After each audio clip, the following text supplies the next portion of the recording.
In the top stories, SCASPA records positive signs of economic recovery. NASPA wins top regional port award and incentives to be introduced for pursuing renewable energy. The details on these stories and more after the break. Ooh la la! See what's new at Quartz. We've got great deals on living and dining room sets, appliances, electronics, and smart devices, and more. Shop today with no cash using Quartz Ready Finance, 3 to 48-month payment plans available. Shop in store or online at shopquartz.com. Come see what's new and take advantage of these great deals only at Quartz. Bringing value home. Conditions apply. Mosoka, mosoka, mosoka, mosoka, mosoka, mosoka, mosoka, mosoka, mosoka, mosoka.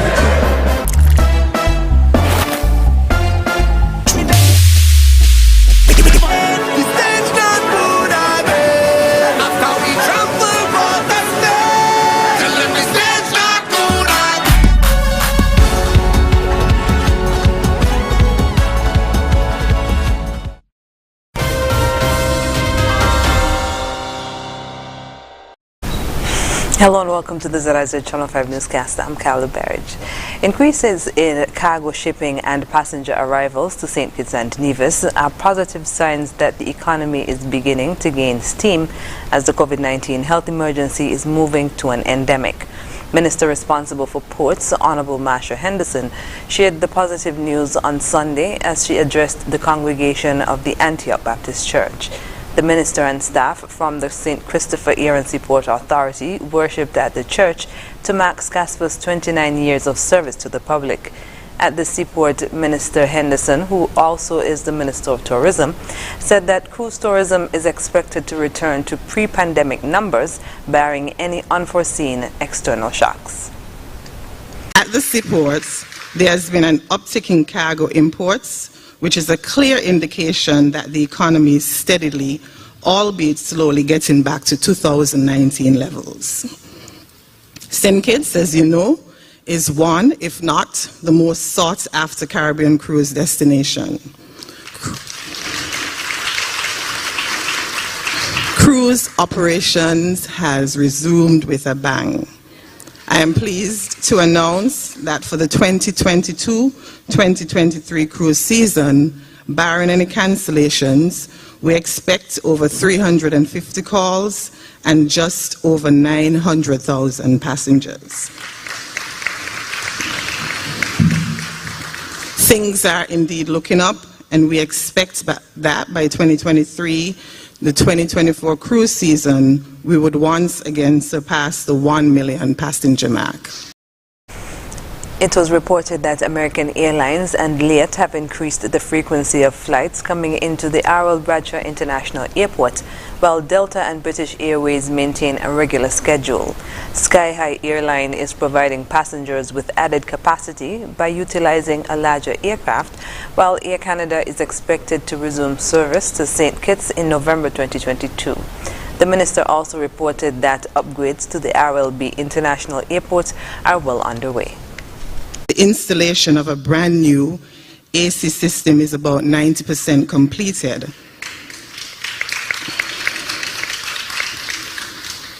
The brand new escalator is also currently being installed. Plans are on the way to rehabilitate the parking apron, otherwise known as the tarmac. We are working. SCASPA has plans to modernize and streamline operations at the seaports and redevelop the airport master plan with a view of constructing a new modern international airport with enhanced capacity. The Nevis Air and Seaport Authority has emerged the winner among other regional competing ports for the 2022 Novaport Cup Award for Most Improved Performance. Following the announcement at the Port Management Association of the Caribbean PMAC Virtual 25th Annual General Meeting from September 14th to 15th, General Manager of NASPA Oral Brandy told the Department of Information the authority is a proud winner. He applauded the staff's effort in capturing the award and thanked them for their hard work. He said they have been very dedicated and they have exerted tremendous effort even through challenging times. The runner-up ports for 2022 are Montserrat Port Authority in second place, while the Grand Port Maritime de la Guyane emerged third. The port authorities of the Turks and Caicos Islands won the award in 2021. Director of the Energy Unit in the Ministry of Public Infrastructure, Dr. Bertil Brown, says the government of St. Kitts and Nevis is developing value of sale or VOS tariffs on renewable energy equipment. A VOS tariff is a rate design policy that gives customers with solar installations credit for the electricity generated. Dr. Brown made the comment during an interview on September 22nd at the Energy Unit on Wellington Road. We're in the process of developing a tariff for persons who have rooftop solar and who have wind turbines at their home.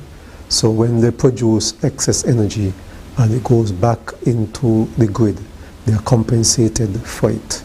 We are also developing the procedures and the application process as to how we would get it done.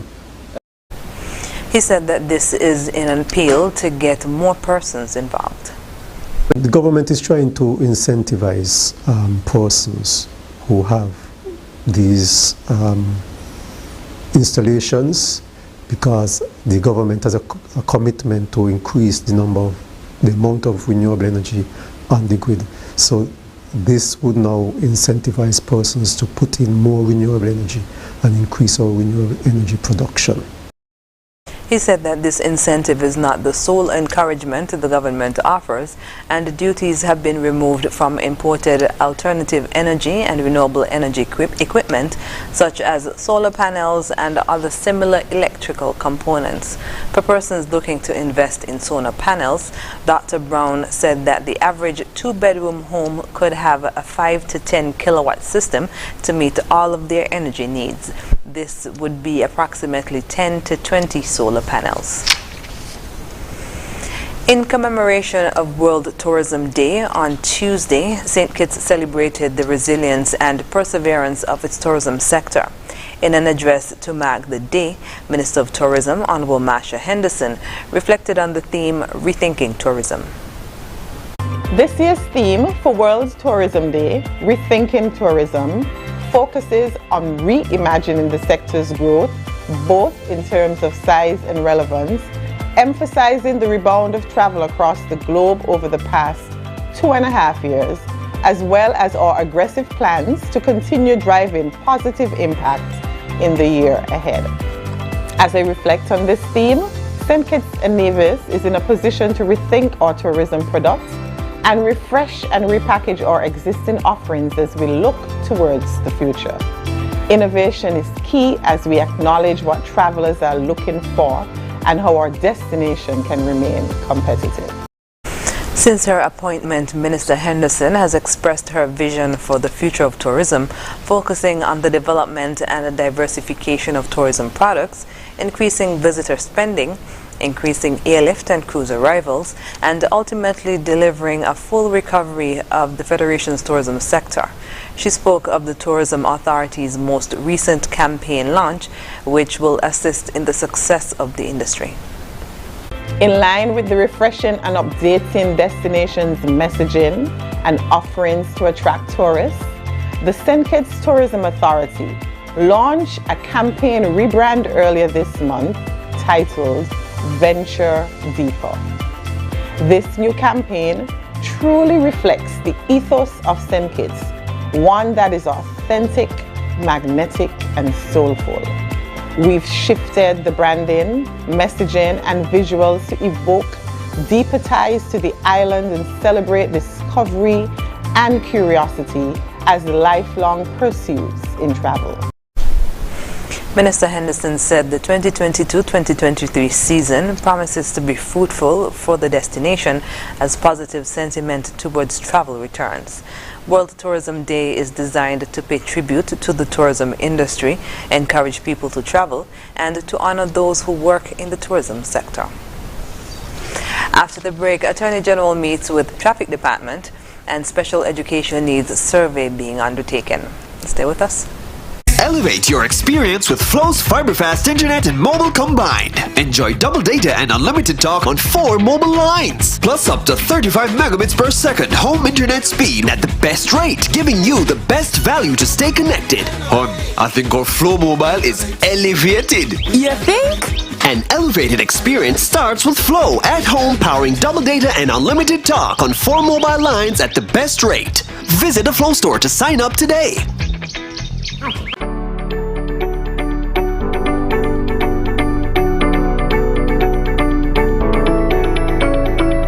You came just in time, as this is our double cashback coupon period. After you receive your purchase, you come back in the office and receive your coupon for free groceries.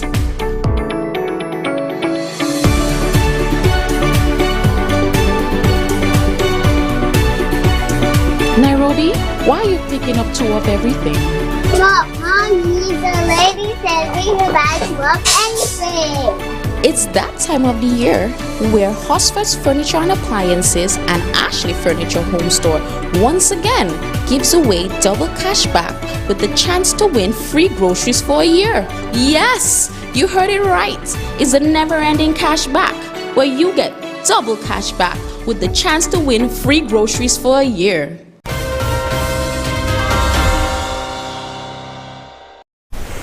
Welcome back. The importance of road safety, the implementation of proper road signage, penalties for infringing traffic laws, and a new home for the traffic department were discussed when the Attorney General and Minister of Justice and Legal Affairs, Honorable Garth Wilkin, met with Commissioner of Police Hilroy Brandy and senior police officers within the traffic department on Monday. In an effort to increase road safety, the Attorney General and the senior police officers discussed and agreed that as a matter of urgency, proper signage will be erected at roundabouts and traffic lights to explain to all road users the lawful way to utilize those traffic features to make road use safer.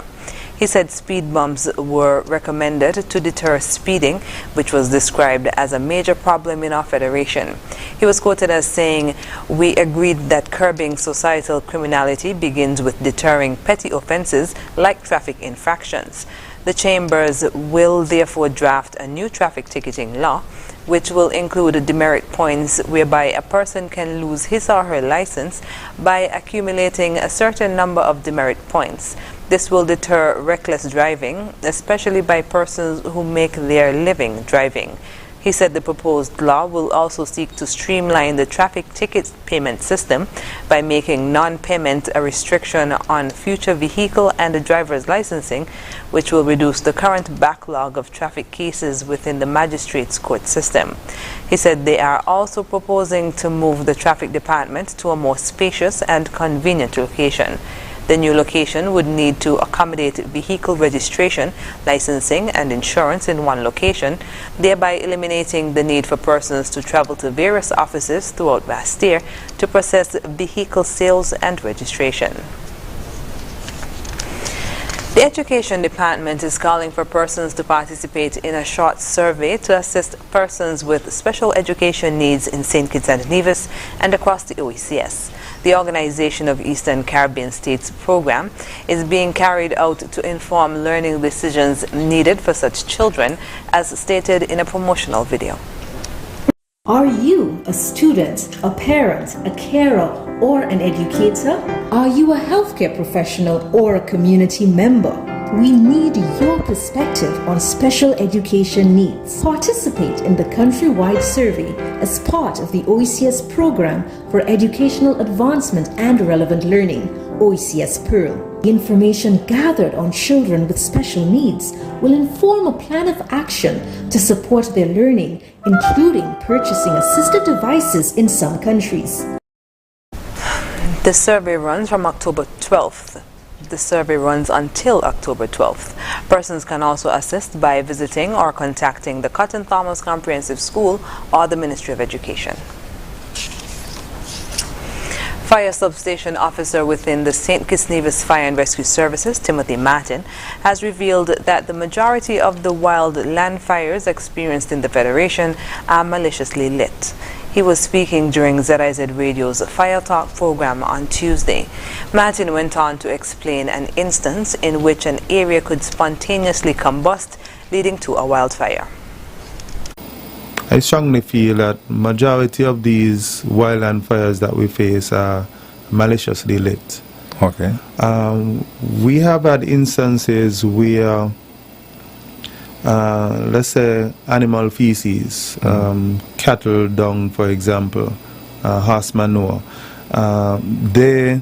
once you have a build-up of that, over time, you can have a fire that spontaneously ignites from that, because the cattle dung or the feces from the animal, when it breaks down, it produces a gas. And when you have the right temperature and you have the right oxygen level within the area, you can have a fire starting spontaneously. He suggests, however, that most wildfires were started by individuals, which is reflected in the numerous calls received by the fire and rescue services at night. Local recording artist Erica Edwards has announced that she will be working with one of Jamaica's top producers for her upcoming musical productions. This collaboration was made possible through her participation in the recently held Caribbean Rhythm Showcase in Kingston, Jamaica. Edwards was selected to participate in the showcase, which exposed her to international and regional music executives such as producer John FX, who will be working with her on upcoming projects. In an interview with ZIZ News, she explained some of the plans they are putting in place to distribute her music on a larger scale. For me, well, he spoke about like streaming, getting my music out there, you know, because St. Kitts is a very small country, so you have to really link with different producers and distributors, publishers to really get your music out there. So that was one, you know, contribution that he willing to work with beats, recording my vocals and mixing them down. Because John FX is mainly based in Jamaica, Edwards noted that for now they will be working together using the internet. She also spoke about some of the projects she has lined up. I would start out with a tourism song for St. Kitts, so it would be a St. Kitts song, that would be my first, and then I have a single, it's an R&B song coming right after that. Edwards encouraged other local artists to consider participating in the showcase, as it will open them up to numerous opportunities. I recommend it because, as I said, St. Kitts is very small, so you really got to push yourself to, you know, appeal in the bigger market internationally. So I would definitely say, like, you know, sign up. When they do have another one, sign up and get yourself out there, because you get to perform in front of different producers, record labels, publishers, distributors, all that stuff. You get to market yourself, you know. She also used the opportunity to thank her sponsors for assisting her throughout the showcase. Coming up in regional news, Ian makes landfall in Cuba as a Category 3 hurricane. The details